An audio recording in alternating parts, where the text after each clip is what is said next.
Boa noite a todos os irmãos da Igreja da Graça Plena, Ministério da Reconciliação em Realengo. É um prazer estar convosco esta noite.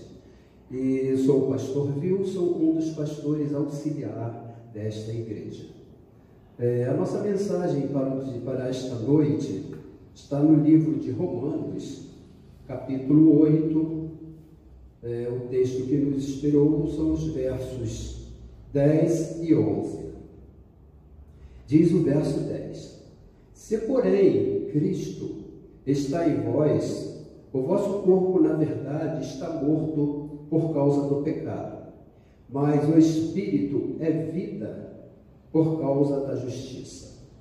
Verso 11: Se habita em vós o Espírito daquele que ressuscitou a Jesus dentre os mortos, esse mesmo que ressuscitou a Jesus Cristo dentre os mortos, vivificará também o vosso corpo mortal, por meio do seu Espírito que em vós habita. Glória a Deus, louvado seja o nosso Deus, nesta noite. O primeiro texto, o primeiro versículo nos fala: se porém Cristo está em vós, o corpo, na verdade, está morto por causa do pecado, mas o Espírito é vida por causa da justiça. Então, nós vamos explicar esse verso. Ele está falando aqui que Cristo morreu por nós, que Ele pagou a nossa dívida. E conforme escrito lá no livro de Isaías, Ele tomou sobre si as nossas transgressões, e o castigo que nos trouxe a paz estava sobre Ele. Portanto, queridos irmãos, o que esse verso está nos dizendo é que nós, quando cremos em Jesus, cremos que Ele foi o nosso representante, Ele assumiu o nosso lugar perante a justiça de Deus. Ele assumiu o nosso lugar, morreu a nossa morte. E quando isto aconteceu, e nós cremos que Ele morreu no nosso lugar, nós passamos a ter direito aos seus benefícios, aos benefícios do seu sacrifício na cruz.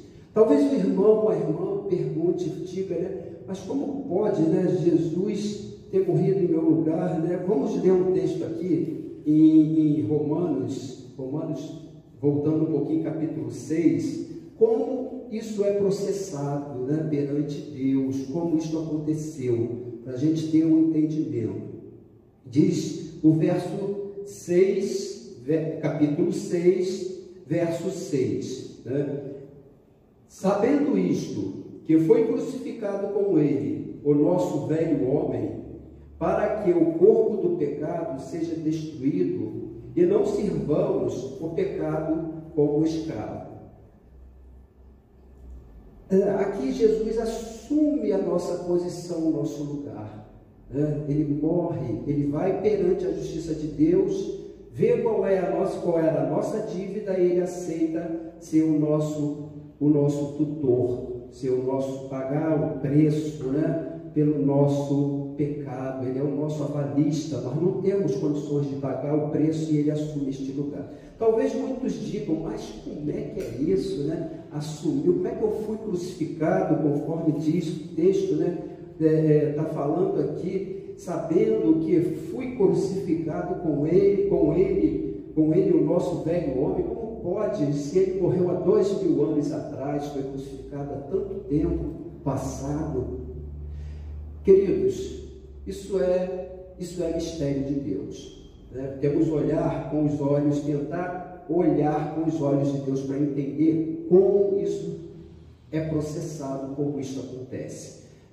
Para Deus não existe nem passado, nem futuro, nem presente.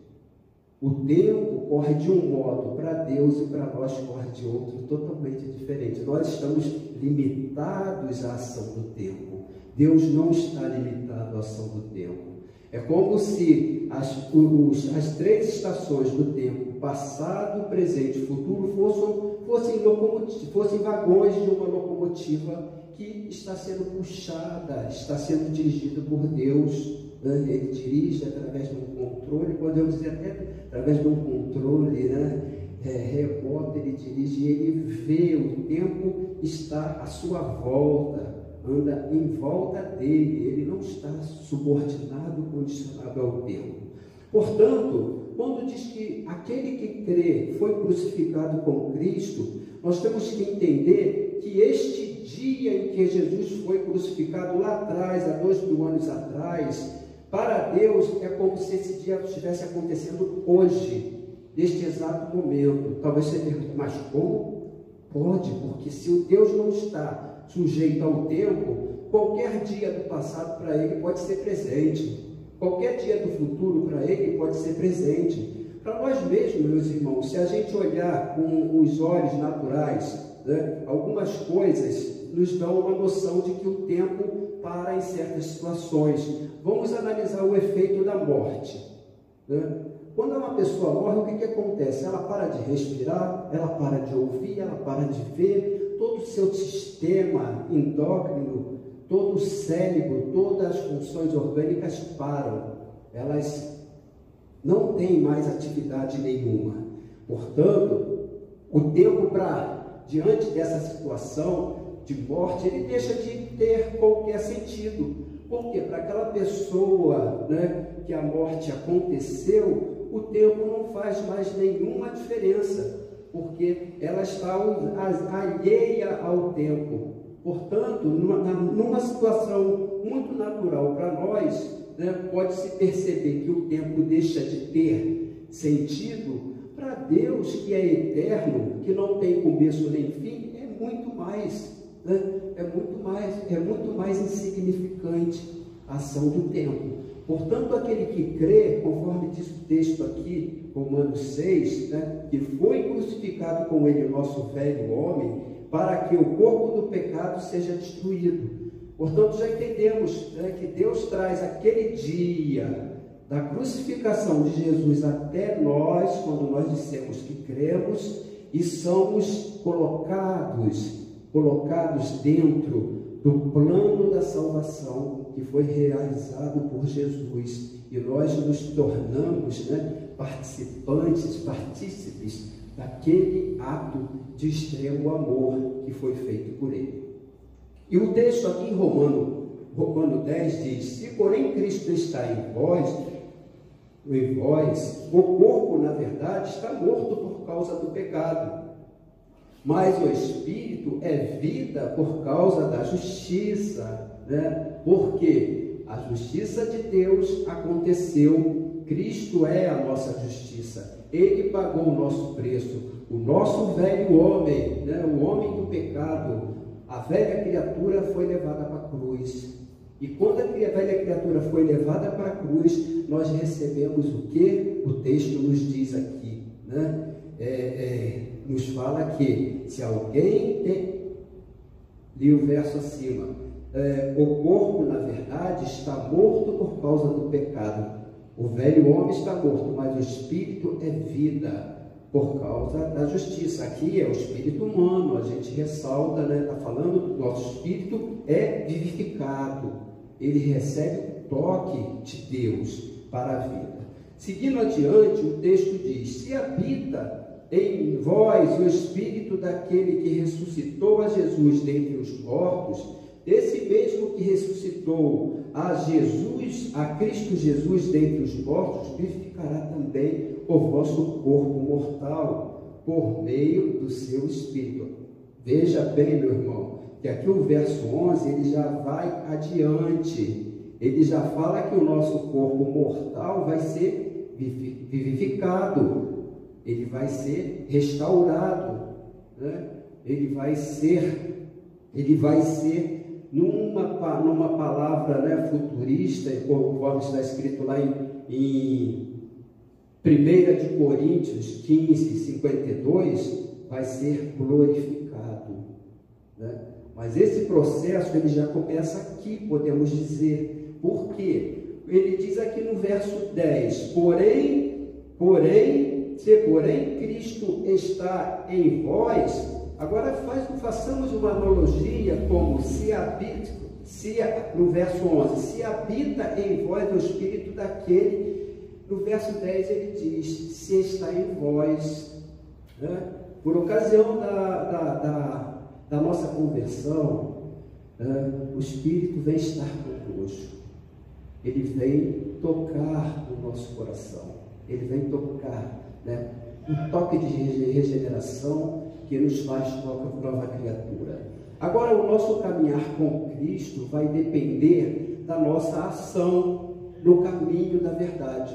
Se eu tenho uma participação ativa, né, uma ação preponderante dentro dos ensinamentos do Senhor Jesus, vai ser diferente daquele que simplesmente levantou a mão para o Senhor, creu que Ele é o seu Salvador e vive a sua vida natural, mas ele crê em Cristo, mas ele não iniciou um processo de interiorização do Senhor Jesus, conforme está aqui no verso 11, se habita, lá no verso 10 diz, porém, no verso 10 diz, se porém Cristo está em vós, né? Aqui no 11 diz, se habita em vós o Espírito, aqui está dizendo, né, que não é simplesmente estar. Se eu visito um amigo, né, e alguém me pergunta por esse amigo, você sabe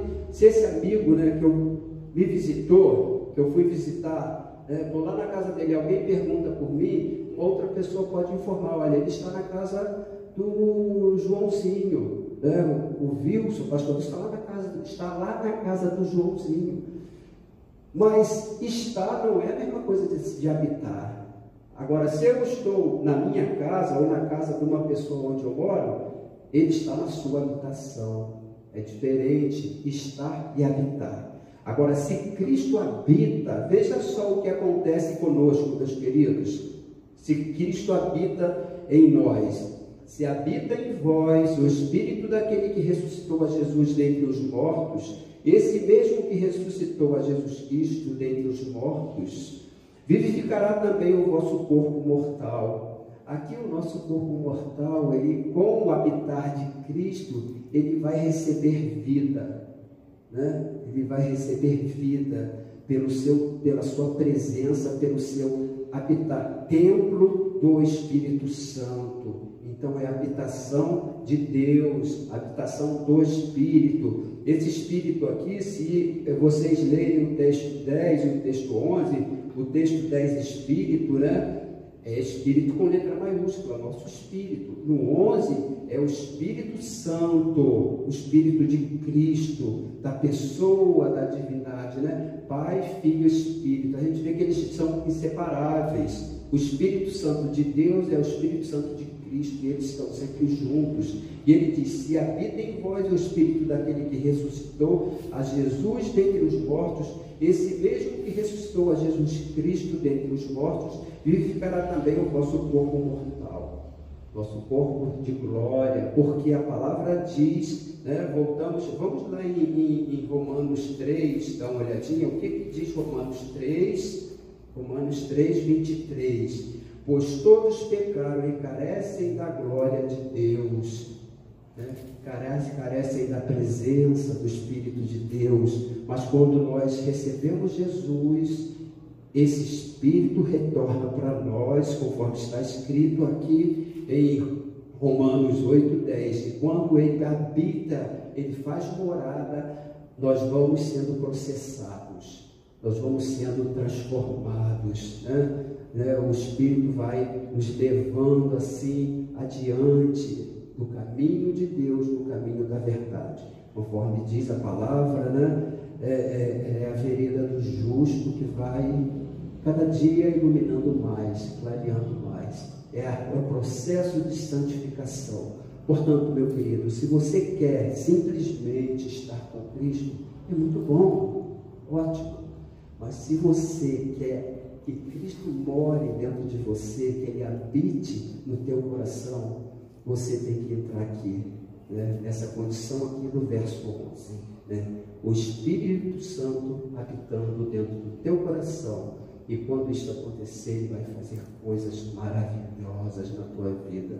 Vai ser uma transformação fantástica. A palavra diz que Pedro, a sombra de Pedro curava, porque estava cheio do Espírito Santo de Deus. Paulo diz, já não sou eu, mas Cristo em mim, Cristo morando, habitando dentro dele, que ele possa também vir habitar dentro de nós, que ele possa ser um convidado de honra para morar na nossa casa, morar na nossa vida, para que nós estejamos cheios da glória de Deus. Assim nós desejamos, assim nós pedimos ao nosso poderoso Deus, em nome de Jesus. Amém.